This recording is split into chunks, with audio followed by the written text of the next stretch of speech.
출애굽기 32장 15절에서 35절 언약 파괴와 심판 그리고 회복이라는 말씀의 제목으로 함께 은혜의 말씀을 나누고자 합니다. 오늘은 모세가 증거판을 깨뜨린 것과 금송아지를 불살라 부순 것과 아론을 재판한 것과 레인을 시켜서 방자한 백성을 심판한 것과 하나님 앞에 죄 용서를 구한 중보의 기도에 대한 말씀입니다. 먼저 모세가 증거판을 깨뜨린 사건입니다. 본문 15절에서 19절에 나오는 말씀입니다. 언약의 중보자로서 백성을 대표해서 시내산에 오른 모세가 산에서 내려왔습니다. 그의 손에는 증거판이 있었습니다. 그 증거판은 하나님이 만드신 것이고 양면에 글을 새긴 것입니다. 모세가 하나님이 치신 친필 언약판을 가지고 내려온 것입니다. 모세가 증거판을 가지고 내려오는데 진중에서 백성의 노래소리가 들렸습니다. 본문 17에서 19절 말씀을 보겠습니다. 여호수아가 백성들의 요란한 소리를 듣고 모세에게 말하되 진중에서 싸우는 소리가 나나이다. 모세가 이르되 이는 승전가도 아니요 패하여 부르짖는 소리도 아니라 내가 듣기에는 노래하는 소리로다 하고 진에 가까이 이르러 그 송아지와 그 춤추는 것들을 보고 크게 노하여 손에서 그 판을 산 아래로 던져 깨뜨리니라. 모세가 이집트에서 인도해낸 여호와의 백성이 스스로 부패해서 금송아지를 만들고 그 앞에서 먹고 마시고 뛰놀았습니다. 그 소리가 여호수아에게는 싸우는 소리로 들렸습니다. 그러나 하나님 앞에서 내 백성이 죄를 범했다는 얘기를 들은 모세는 그 소리가 무엇인지 대충은 짐작을 했습니다. 본문은 모세와 여호수아의 대화를 통해서 이스라엘 백성이 부르짖는 소리가 무엇이었는지에 대해서 설명합니다. 그 소리는 적군과 싸우는 소리가 아닙니다. 만일 그 소리가 적군과 싸우는 소리였다면 그 부르짖는 소리는 그들의 구원이 되었을 것입니다. 그러나 그 소리는 이스라엘 백성이 스스로 우상의 종으로 팔려서 내는 축제의 소리였습니다. 이스라엘 백성은 모세가 죽었다고 생각했기 때문에 다른 신을 만들어서 스스로 우상의 종으로 팔렸습니다. 그리고 우상 앞에서 노래하고 뛰놀았습니다. 그러니까 모세가 들은 소리는 이스라엘 백성이 스스로 죄를 짓는 소리였습니다. 산에서 내려온 모세가 그 광경을 보고 크게 화가 났고 증거판을 던져서 깨뜨렸습니다. 모세가 증거판을 깨뜨렸다는 것은 언약이 파괴되었다는 것입니다. 그리고 모세가 백성들이 만든 금송아지를 불살라 부수고 가루를 만들어 물에 뿌리고 그것을 이스라엘 자손에게 마시게 했습니다. 금송아지 가루 물을 마시게 한 것은 이스라엘 백성의 죄를 심판한 것입니다. 물을 백성에게 마시게 한 것은 그 죄를 감당하게 한 것입니다.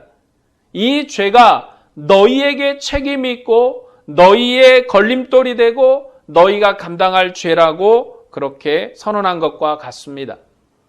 출애굽기 사건과 비교되는 성경이 신명기인데 신명기에서는 그 물을 백성에게 마시겠다라는 말씀이 없습니다. 신명기는 정결법으로 산에서 흐르는 시냇물에 던졌다라고까지만 말씀합니다. 그러니까 각 성경은 그 강조점을 따라서 그 문맥에 맞게 말씀하고 있는 겁니다.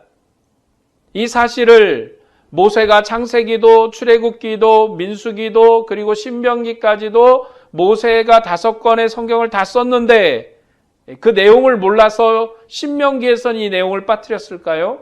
그게 아니라 신명기는 새로운 언약 갱신의 책이고 그리고 이스라엘을 새롭게 출애굽한 백성을 가나안 땅에 들어보내는 책이고 새롭게 출발하는 백성들에게 이미 자기의 조상, 자기의 아버지 세대, 자기의 형님 세대는 다 죽고 이제 새로운 인류가 이스라엘 백성으로 가나안 땅에 들어갈 때 그들의 죄악은 이미 자신들의 조상의 세대에서 끝났기 때문에 이제 새로운 정결의식을 말씀하고 이스라엘 백성으로 가나안 땅으로 들어보내는 말씀이어서 그 구조에 맞게끔 그들에게 필요한 내용을 말씀한 겁니다. 그래서 각 성경은 그 구조에 맞게끔 문맥에 맞게끔 그 내용이 약간씩 다를 수밖에 없는 이유가 거기에 있는 거예요. 그러니까 정결법은 불로 태우고 물에 뿌리면 되는 것입니다. 그러나 출애굽께서는 그 물을 백성에게 마시게 했습니다. 그 물을 마시게 했다는 것은 그 백성에게 그 범죄에 책임을 지게 한 것입니다. 너희에게 범죄의 책임이 있다는 것입니다. 여기에서 참고할 성경이 민수기 5장의 말씀입니다. 민수기 5장 17절에서 19절 말씀입니다. 민수기 5장 17에서 19절 말씀에 어떤 말씀이 나오는지 잠시 읽어드리겠습니다. 턱 위에 거룩한 물을 담고 성막 바닥에 티끌을 취하여 물에 넣고 여인을 여호와 앞에 세우고 그 머리를 풀게 하고 생각하게 하는 소재물 곧 의심의 소재물을 그 두 손에 두고 제사장은 저주가 되게 할 쓴 물을 자기 손에 들고 여인에게 맹세시켜 그에게 이르기를 내가 내 남편을 두고 실행하여 사람과 동침하여 더럽힌 일이 없으면 저주가 되게 하는 이 쓴 물의 해독을 면하리라. 이게 뭐냐면 남편이 아내를 의심할 때 행하는 의식입니다. 남편이 아내를 의심할 때 이 여인을 제사장 앞으로 데려오고 그리고 제사장은 소제물을 드리고 성전의 바닥에 그 티끌을 담고 그리고 글씨를 써서 이 사람의 죄악에 대한 남편의 의심의 글씨를 써서 이 물에 담고 해서 이 물을 먹게 하는 겁니다. 그 물을 마신 여인에게 죄가 있다면 넓적다리가 떨어져서 죽을 것이고 죄가 없다면 잉태할 것입니다. 이 의식은 여인으로 자기 죄를 감당하게 하는 것입니다. 그러니까 물을 마시게 했다라는 것은 그 여인으로 그들의 죄를 담당하게 하는 거예요. 여기에서 모세가 금송아지를 불로 태우고 가루를 만들어서 물에 던지고 그리고 그 물을 이스라엘 백성으로 마시게 했다는 것은 그들의 범죄를 담당하게 한 것입니다. 본문에서는 우상을 불태우고 갈아서 물에 뿌리고 그 물을 이스라엘 백성에게 마시게 해서 그들의 죄를 그들이 감당하게 한 것입니다. 그래서 레위 사람이 이스라엘 백성 3,000명을 죽였습니다. 그리고 35절에는 하나님이 그들을 치시겠다라고 약속했습니다.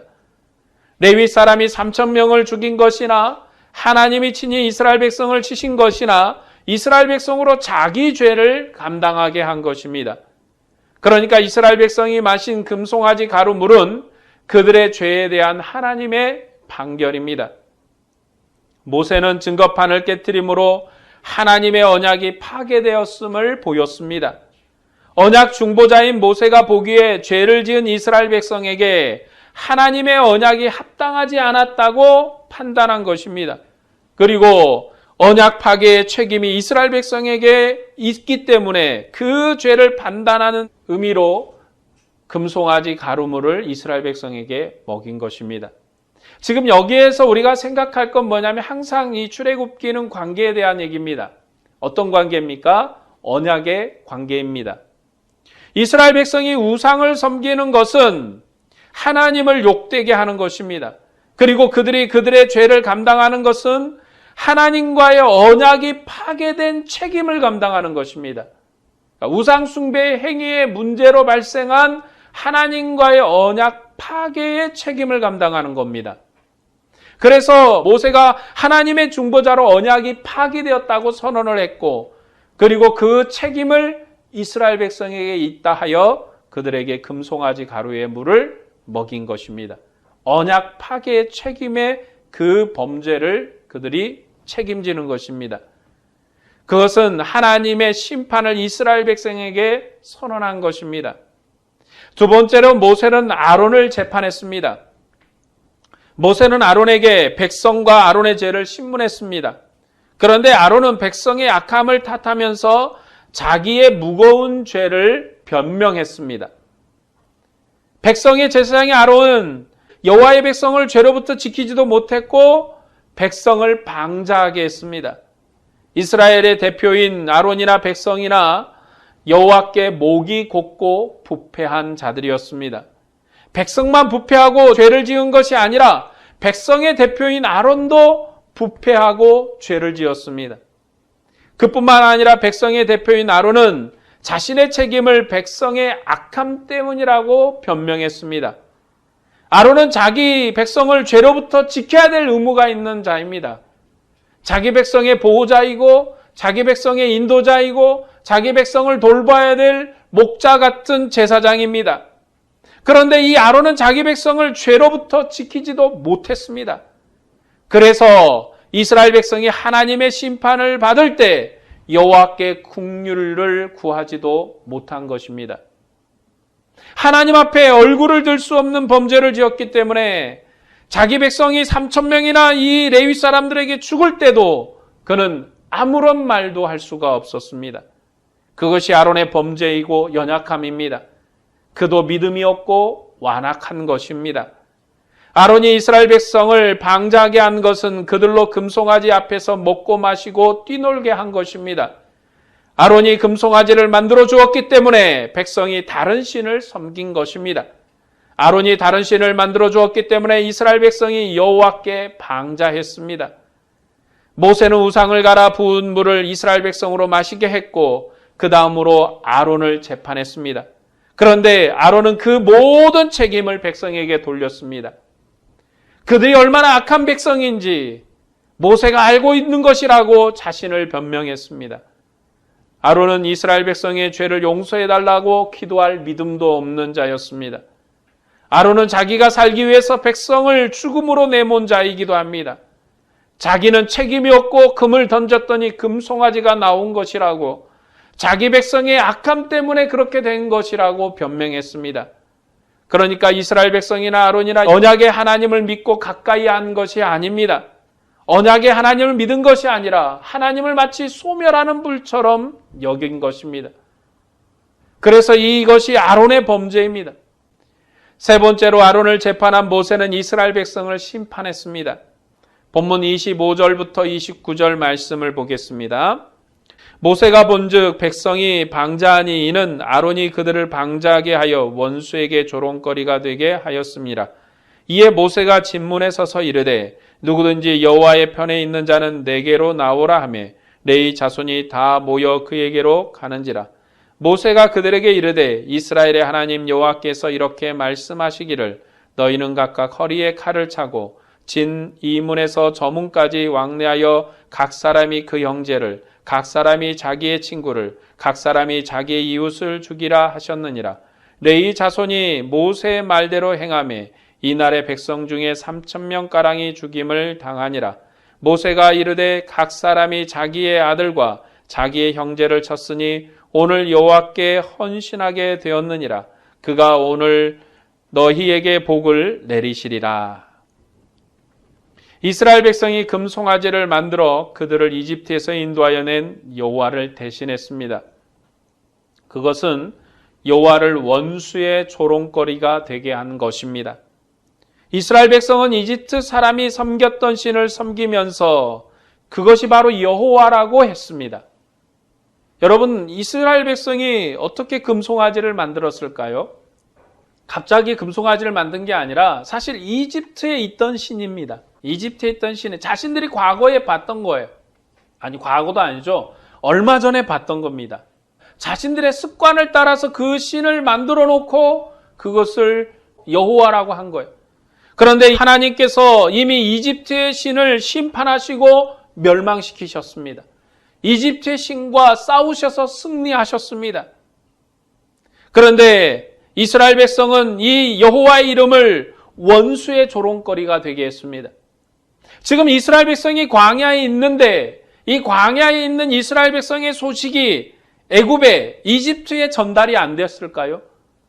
그 소문은 당대 많은 지역에 소문이 퍼져 있는 상황입니다. 지금 이스라엘 백성이 광야에서 하고 있는 이 일도 분명히 근동 지역에 그리고 이집트에 소문이 날 것입니다. 그래서 여호와의 원수에게 조롱이 되었다는 것입니다. 이스라엘 백성은 이집트 사람들이 섬기던 신을 섬기면서 그것을 여호와라고 했던 것입니다. 그것이 바로 원수의 조롱거리입니다. 그래서 레위 사람을 통해서 형제와 친구와 이웃을 칼로 치게 했습니다. 그렇게 해서 레위 사람들은 여호와의 편에 서서 3,000명가량을 죽였습니다. 그리고 모세는 그러한 레위 사람들, 레위 족속을 축복했습니다. 29절에 모세가 이르되 각 사람이 자기의 아들과 자기 형제를 쳤으니 오늘 여호와께 헌신하게 되었느니라. 그가 오늘 너희에게 복을 내리시리라. 하나님께서 지금 자기 형제를 죽인 이 레위 지파를 축복합니다. 모세가 그들을 축복합니다. 왜냐하면 그들의 행위가 여호와께 헌신이 되었기 때문입니다. 그들은 하나님을 버리고 우상을 숭배했고 그 일이 이집트에 있는 왕 바로에게 그리고 이집트 사람들에게 조롱거리가 되었습니다. 그래서 그들을 치는 것이 바로 여호와께 헌신되는 것입니다. 하나님은 모세가 축복한 레위 지파에게 자기 법궤를 매게 하셨습니다. 이후에 하나님께서 어떻게 그들을 축복하셨는가? 여러분, 우리는 하나님이 축복하셨다 그러니까 뭘 생각합니까? 돈을 참 많이 줬나 보다 생각합니다. 그런데 하나님이 그들을 축복한 것은 법궤를 매게 한 것입니다. 그것은 하나님을 봉사하는 특권입니다. 이스라엘 백성에서 가장 큰 복이 뭘까요? 다윗이 고백하는 것과 같습니다. 다윗은 왕인데 무얼 되기를 소망했습니까? 성전의 문지기라도 해봤으면 좋겠다. 그게 다윗의 소망입니다. 사실 다윗이 하나님께 가깝습니까? 성전의 문지기가 더 하나님께 가깝습니까? 성전의 문지기가 하나님께 더 가까이 거룩한 봉사의 직무를 맡았어요. 비록 다윗이 왕이지만 그는 성전에 나가서 봉사할 특권이 한 개도 없습니다. 1도 없어요. 그는 왕이지만 하나님을 섬기는 봉사자들의 손에 의해서 하나님을 섬겨야 되는 겁니다. 그렇기 때문에 이스라엘의 가장 큰 복은 뭐냐? 부자가 되는 것 아니에요. 장수하는 것 아닙니다. 자손이 많아지는 것 아니죠. 물론 그것들이 다 하나님께서 일반 백성에게 복 주신 내용들입니다. 일반 백성들에게 부자가 되게 하셨고, 그리고 장수하게 하셨고, 그리고 자손이 많아지게 하셨습니다. 그러나 이스라엘에게 진정한 복은 뭐냐? 바로 하나님의 성전에서 가까이 섬기는 것입니다. 그것은 하나님을 봉사하는 특권입니다. 하나님이 법궤 안에서 자기 백성과 함께 하시기 때문에 그것을 매는 것은 하나님을 제일 가까이에서 봉사하는 특권입니다. 하나님을 가까이서 봉사하는 특권을 주신 것입니다. 그러니까 레위 지파가 받은 복은 여호와 하나님을 섬기는 1번으로 섬기는 복입니다. 성전의 기물들이 다 거룩하지만 그 중에 뭐가 제일 거룩합니까? 바로 이 증거궤, 법궤가 제일 거룩합니다. 이것은 수레에도 실어서는 안 되고 반드시 어깨에 매서 이동시켜야 합니다. 그리고 그것에 제일 가까이 갈 수 있는 자는 레위인밖에 없는 것입니다. 그런데 하나님의 복은 하나님이 제시하는 어떤 기준을 충족했기 때문에 주시는 것이 아닙니다. 우리는 대부분 하나님 이 정도 하면 복을 주겠지 이렇게 생각하지만 그렇지 않다는 것입니다. 일을 잘해서 그 기준을 충족하니까 복을 주신 것이 아니라는 것입니다. 하나님은 언약 동행의 관계 속에서 복을 주셨습니다. 레위 사람들은 언약에 충실해서 배교한 자기 열족을 죽인 하나님께 헌신된 새 백성들입니다. 이전에 레위는 언약을 파괴해서 저주를 받았지만 그의 후손은 언약을 지켜서 복을 받았습니다. 여기서 우리는 창세기 얘기로 좀 돌아가야 됩니다. 레위는 야곱의 아들입니다. 그런데 레위는 혈기로 세겜 사람을 죽여서 언약을 파괴했습니다. 그래서 야곱에게 저주를 받았습니다. 야곱이 밧다람에서 돌아와서 세겜성에 진을 쳤는데 이제 자기 삼촌 집에서 돌아와서 처음으로 세겜성 주변에 형 예서하고 화해하고 진을 쳤습니다. 그때 세겜의 아들이 야곱의 딸 디나를 범했습니다. 그리고 디나를 사랑해서 결혼을 요청해 왔습니다. 야곱의 아들들의 그들의 요구에 응하면서 당신들도 우리처럼 할례를 받으면 혼인을 허락하겠다라고 했습니다. 세겜의 아들들은 디나를 사랑했기 때문에 그 성 사람들도 함께 할례를 받게 했습니다. 그때 시므온과 레위가 세겜성을 기습해서 아파서 고통받고 있는 사람을 쳐서 죽였습니다. 야곱은 원수를 갚기 위해서 하나님의 언약인 할례를 이용한 것에 분노했습니다. 그래서 그가 죽을 때 시므온과 레위를 저주해서 기업을 얻지 못하고 흩어지게 했습니다. 야곱이 분노한 것은 세겜 사람들이 할례를 받고 여호와의 언약으로 들어왔기 때문입니다. 여호와 언약으로 들어온 자를 죽였기 때문에 그것은 하나님 앞에 악한 냄새가 나는 것입니다. 시므온과 레위는 원수를 갚기 위해서 할례 언약을 이용했고 그 언약을 신뢰해서 언약 안으로 들어온 이방 백성을 죽였습니다. 그래서 야곱이 그들을 언약에서 제외시켰습니다. 그들은 언약 땅에서 얻을 기업이 없습니다. 그런데 모세 시대에 레위 지파가 큰 복을 받았습니다. 레위 지파는 자기 혈족이 하나님 앞에 범죄했을 때 혈족을 돌아보지 않고 그들을 죽였습니다. 레위 사람들은 언약에 충실했고 하나님을 사랑했기 때문에 그 일을 감당한 것입니다. 그들이 여호와의 편에 섰습니다. 그들은 수가 적었지만 하나님께 헌신해서 12지파 되는 혈족을 죽였습니다. 같은 혈족이고 친구이고 아들이고 이웃이지만 그들이 하나님의 원수가 되었을 때는 자신을 돌아보지 않고 칼을 들어 헌신했습니다. 레위 지파는 여호와 하나님의 편에 서서 여호와의 칼을 들었습니다. 하나님은 레위 지파의 헌신을 통해서 범죄한 이스라엘 백성을 심판했습니다. 그리고 이 레위 지파를 축복해 주셨습니다. 하나님이 그들과 함께하는 증거로 법궤를 매게 하신 것입니다. 그 복은 하나님을 봉사하는 복이고 특권이며 하나님과 동행하는 것입니다. 시므온과 레위는 할례를 받고 하나님께 돌아온 이방 백성을 죽였기 때문에 언약으로부터 제외됐습니다. 그러나 레위 지파 후손들은 하나님을 잘 아는 열심으로 하나님의 언약을 수행했습니다. 그리고 하나님을 봉사하는 복을 받았습니다.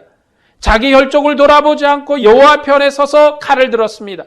그것은 혈통을 따르는 봉사가 아닙니다. 만일 혈통을 따르는 봉사였다면 자기 형제를, 자기 이웃을 죽일 수 없었을 것입니다. 그것은 하나님의 백성으로 봉사한 것입니다. 레위 지파는 혈통을 생각하지 않았고 여호와께 헌신, 여호와를 향한 사랑, 여호와를 향한 언약에만 헌신한 그러한 족속이었습니다. 그래서 그들은 법궤를 매는 복을 받았습니다. 그것이 하나님께서 복 주시는 이유입니다.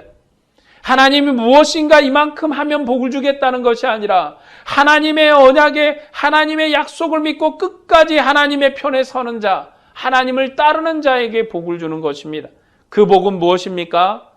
돈이 많아지고 건강해지고 이런 게 아니라 하나님과 가까워지는 것입니다. 하나님 안에 있는 복입니다. 여러분이 받은 복이 예수 안에서 넘치고 충만한 복인 줄로 믿습니다. 여러분이 하나님 편에 서면 하나님이 여러분 안에 계십니다. 여러분이 하나님 안에 있습니다. 여러분과 하나님은 하나입니다. 이게 하나님이 우리에게 주신 가장 큰 복이에요. 자, 마지막으로 모세는 이스라엘 백성의 죄를 위해서 중보기도를 했습니다. 본문 30절 말씀을 보겠습니다. 이튿날 모세가 백성에게 이르되 너희가 큰 죄를 범하였도다. 내가 이제 여호와께로 올라가노니 혹 너희를 위하여 속죄가 될까 하노라 하고. 모세는 이스라엘 백성의 중보자로서 그들을 대표해서 다시 시내산에 올라갔습니다.